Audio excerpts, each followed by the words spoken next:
Hi folks, I'm Rufus and welcome to my cheese channel. I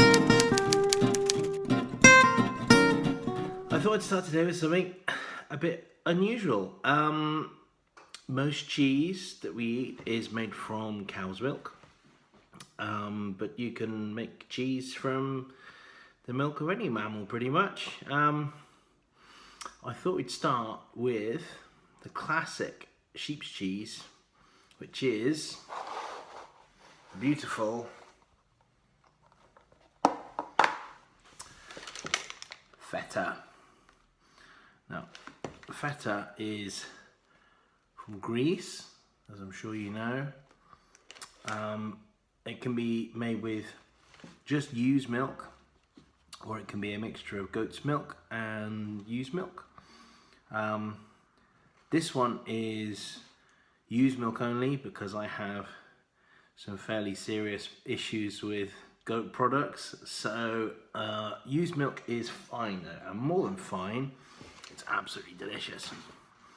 So yeah, all Feta is protected. So it has a protected designation of origin, which means you can only call it Feta if you've made it in the traditional way, in the traditional place.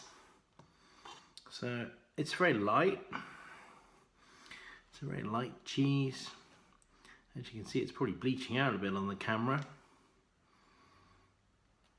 It's a very light cheese. It's a little bit tangy. It's a little bit salty. It normally arrives wrapped or canned so that you can have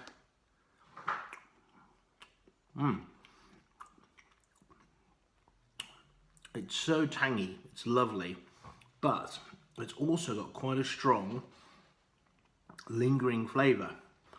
Now, some cheeses that are nice and tangy don't last very long in your mouth there.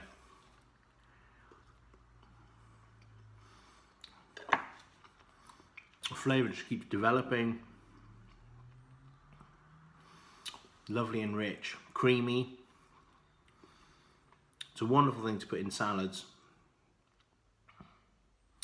It's still around, it's still going. Beautiful. Yeah, that's Feta. I love Feta. Feta's a great cheese. Now the next one is also a sheep's cheese. Now this one is from France. I'll show you the wrapper here. This one's from Waitrose. They've got a really good cheese selection actually. But you'd be just as good going to a very good local cheese stockist if you have a good cheese place near you. Some butchers have them in. Some places have a cheese counter, but they tend to just be cheddar and brie and the usual. Not that there's anything wrong with those fine cheeses, but if you're after something a bit different, you might need to get it either packaged or find a specialist place. So this one is an iconic French cheese apparently, though I have to say, before I tried it a couple of months ago, I'd never heard of it. Never heard of it at all. It's very different from the Feta. I take a knife here, open this one up.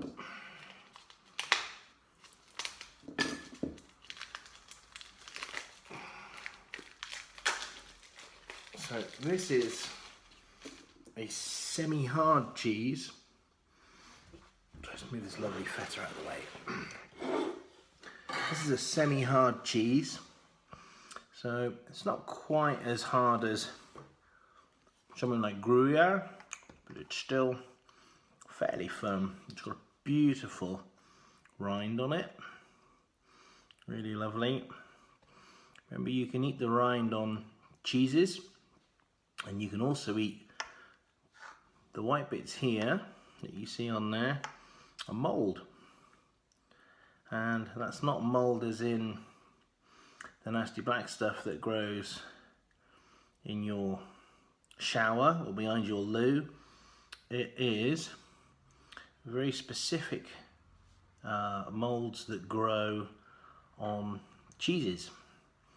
They're really good for you, and they are, some would say, quite delicious. Some cheeses, you can eat the rind on the cheese, but I would add to that, only eat the rind on the cheese if you actually like it. So I love Stilton cheese, but I find the rind too bitter. So although it's edible, I never eat the rind. Doesn't seem any point. Doesn't seem any point forcing yourself to eat the rind because it's edible, even though you don't like it. So let's give this one a try. As I said, it's quite different. It's very different to the feta. So it's firm, but it's not Gruyere. It's certainly not one of the hard cheeses like Parmesan. Let's bring this over here so we can see.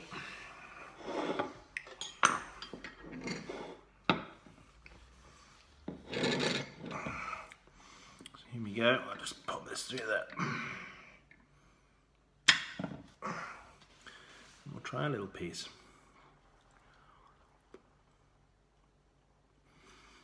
Super creamy, really creamy cheese. Lovely flavour.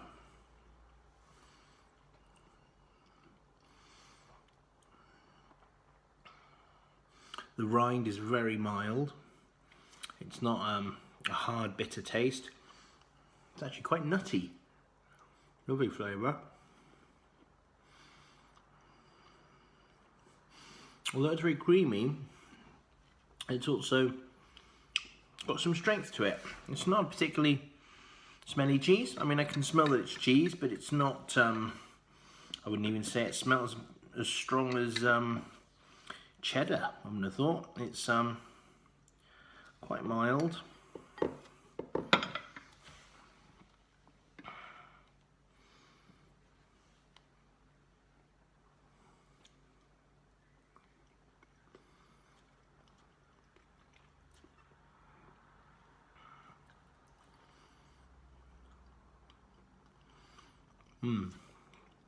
That's a lovely cheese. I do apologise for my pronunciation. Ossau Iraty. Yeah, that's probably my best French. It's from the Basque region. So, yeah, sort of French, sort of Spanish, but Basque, definitely Basque.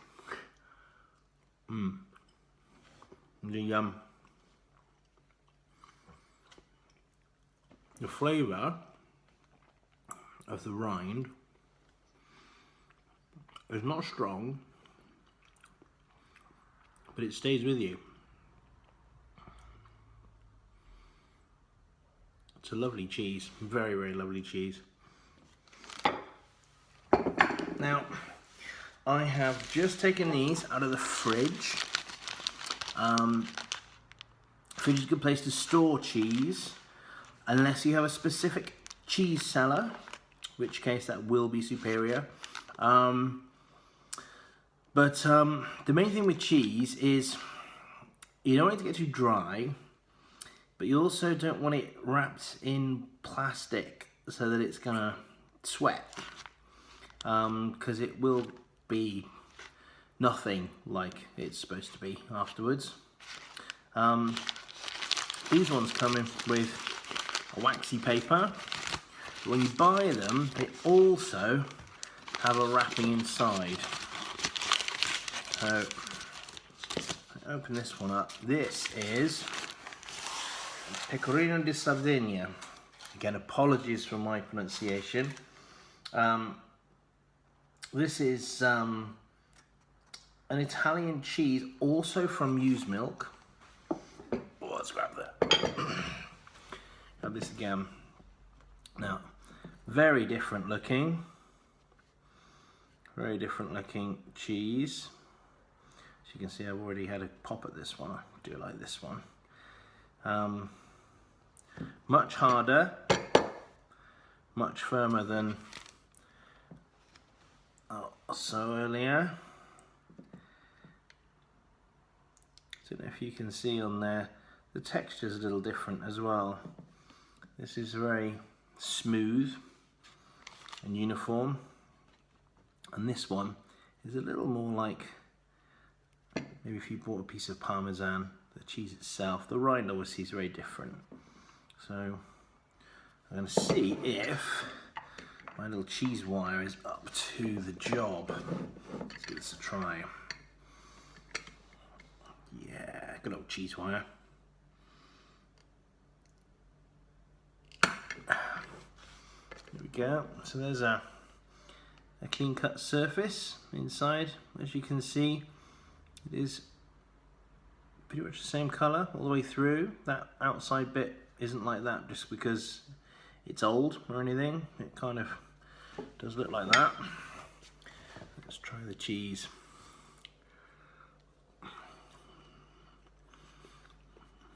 Much firmer, immediately, a much stronger flavour, much saltier, and all-round robustness.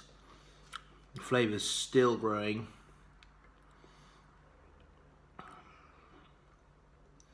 Still nutty, but very creamy, almost like almost more like clotted cream rather than just cream. It's I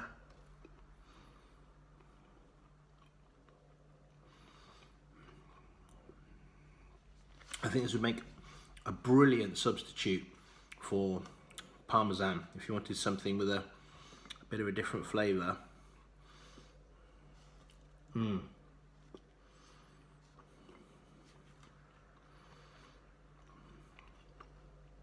Very firm, very rich. I'm going to try a little bit of the rind. Now, I've had the rind before.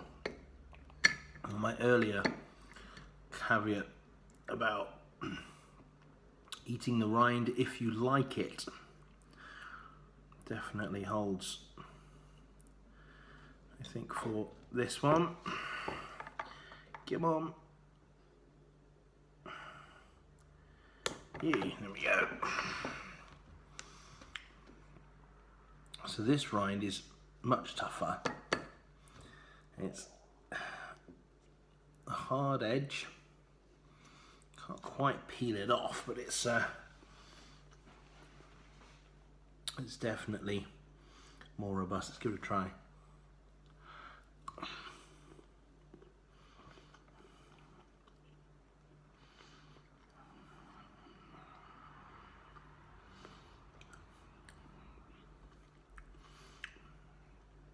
With the rind, there's definitely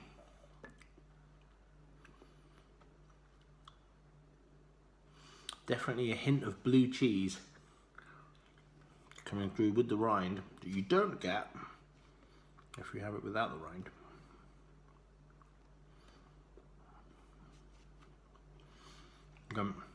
Very hard, these pieces.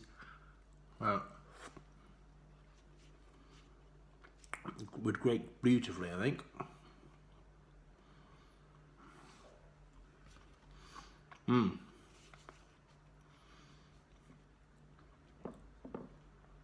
Yeah, that's lovely. I really like that. Now the final cheese I'm going to show you is something that's special that I have not tried. So we shall see. So this is La Retorta, and it is Spanish. It's also from Waitrose, happens to be from Waitrose. I'm not a Waitrose cheese counter rep or anything, but they do have some good cheeses. So this one, you may be familiar with the cheese kind of strength ratings. The Pecorino, where it's gone, there it is. This one is rated as a 5, strength 5, and what was this little one? The Ossau was a 4. This is rated as strength 6, so I imagine it's going to be a bit pokey. It's also made from raw milk, so the milk has not been pasteurized. This is from unpasteurized milk, straight. Well, not straight, obviously it's filtered. It's clean milk, but it's not pasteurized milk. And you get quite different bacteria in the milk naturally.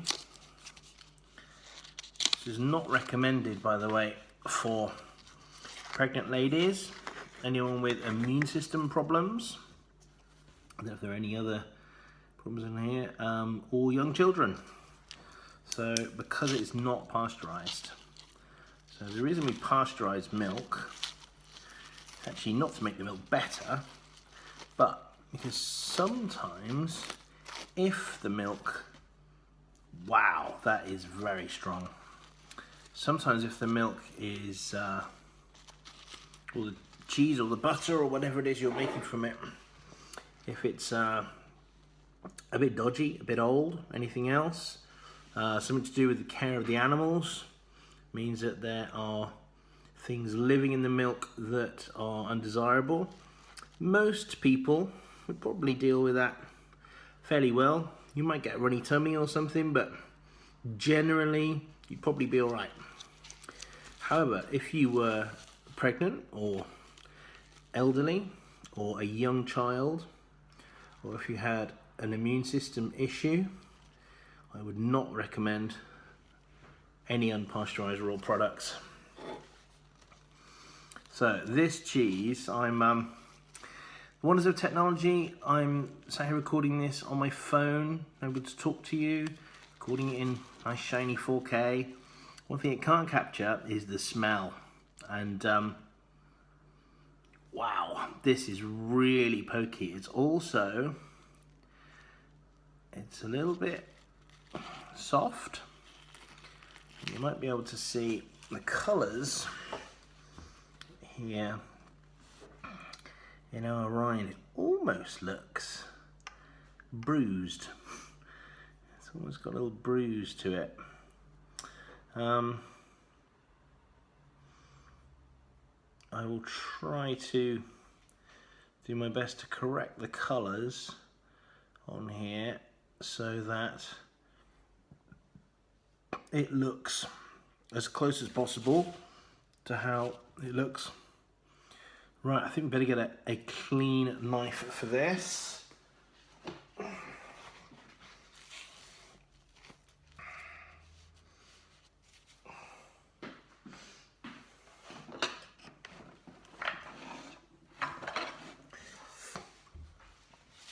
Something serious, here we go. Perhaps if I move that one over, you can see that a little better. Let's give it a little plinch. I think it deserves something special. Pecorino, over there we go. Right, here we go then. I'm probably going to cut a little wedge out of it, I think. Probably, ooh, I don't know if you can see how that is moving. I'll try and cut it this way so you can see.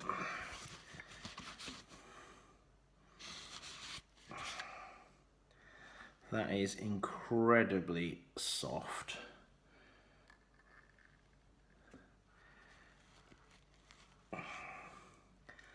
And on here almost looks like fresh cream. I'm going to take just a little piece because it looks like it might be a bit pokey. See how it's bowing under the pressure? This is actually quite a sharp knife.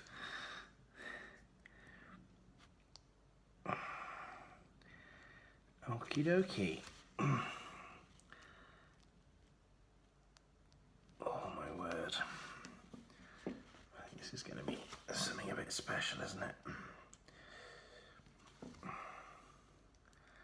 Let's try and take that out again. Wow. Okay, folks.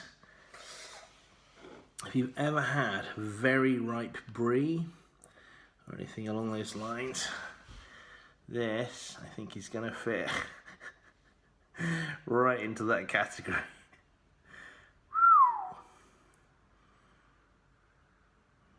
The smell hasn't really changed, which is good. Good for me, I think. Before now I bought cheeses and thought, wow, it smells amazing. And then I've opened it up and don't like the smell of the cheese inside. So let's give this a try, I think. Almost wonder if I'm going to need a cracker or something for this, but I'll tell you what we'll do. We'll go with a piece of this goo first. Wow!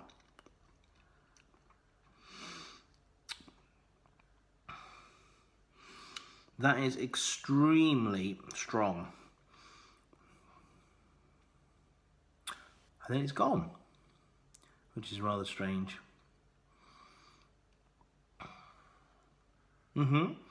So, as opposed to some of the other cheeses, where the flavours are really kind of developing, and this, I mean, look at that, really. This is,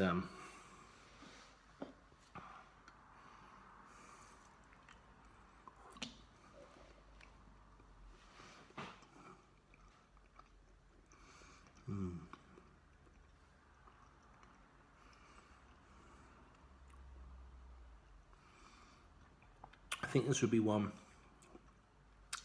where I wouldn't eat the rind.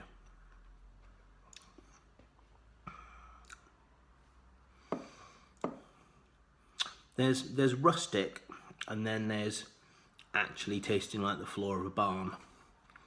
This one, I'd say, tastes a bit like the floor of a barn. Let's see if we can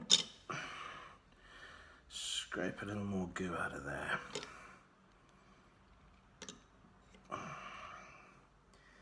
Come on. Oh, there we go. Now, I have prepared, just in case, a little bit of rye bread. This is some rye and spelt bread that I made. And it's the end of the loaf, so it's nice and crispy, a bit like those Scandinavian crisp breads. So let's try it.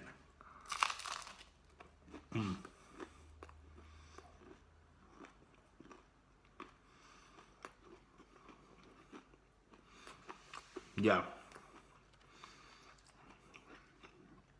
It may not be the way to eat it, but I think that's how I'm going to eat it. With some nice, robust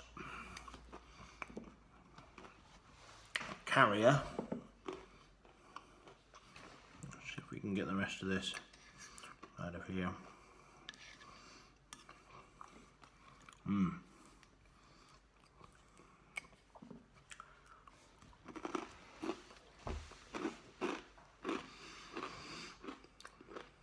Wow.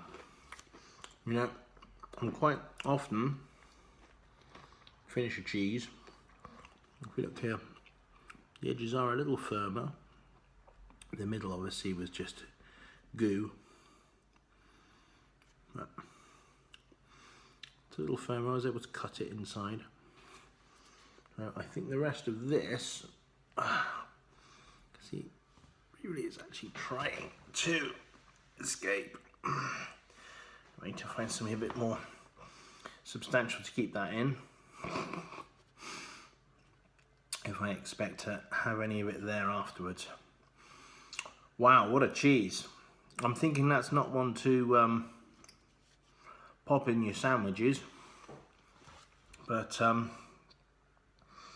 as a special treat or with some port or something, I imagine that would be fantastic. I'm going to pop that back inside his little house there, and I hope that some of the cheese stays inside. I'll leave it there, I think. Right, okay. So just to recap, we started with the feta, which was this lovely, light, tangy, beautiful Greek sheep's cheese. You can get it with used milk or with used milk and goat's milk. Delicious. Wonderful in salads. You can do all kinds of things with it. We then have the Ossau, which was nutty and firm, with particularly nice rind, I thought. So, very tasty. We then have the Pecorino, a much harder cheese, texture more like Parmesan, different flavour, still nutty.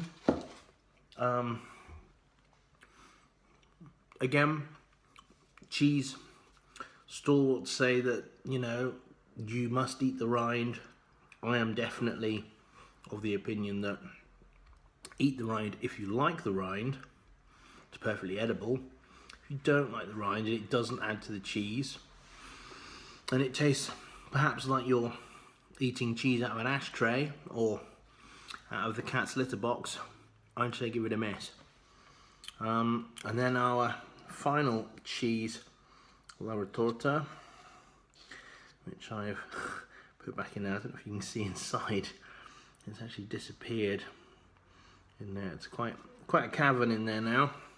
But wow, what a cheese. I think I'll probably be enjoying a bit more of this with some nice carrying material. So,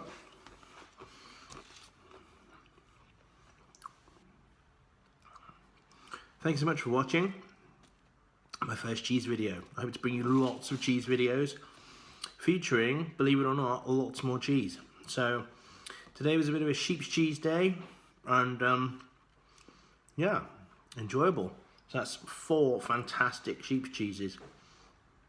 I bought them about 2 miles from my house, so they're not particularly, I didn't have them flown in or anything. They're all regular cheeses that you should be able to buy at a good cheese stockist, and give them a try. If you've got someone with a cheese counter, most of them are quite happy to either cut you a piece to taste, or if you want to buy some but you don't really know if you'll like it, you can go and buy a really tiny piece, and you can say, I just want a tiny little slice, and they will cut you a really fine little slice. And yeah, if you like it, good, you can come back and get some more. So a lot of people don't buy cheese because big pieces of cheese can be expensive, and you maybe don't know if you're gonna like it, and then it's a waste. But this one was quite expensive. This one was about £6. Having said that, it's gonna take a while to eat. It's not a snack. It's not a Baby Bell. I'm not gonna polish that off and have a bag of crisps with it or something. I am gonna take some time to eat that. So yes, it's more expensive, but it also blows your head off. So it's pretty pokey, and I'm not gonna wolf it down in one. So, okay, thank you so much for watching. See you again soon. Bye.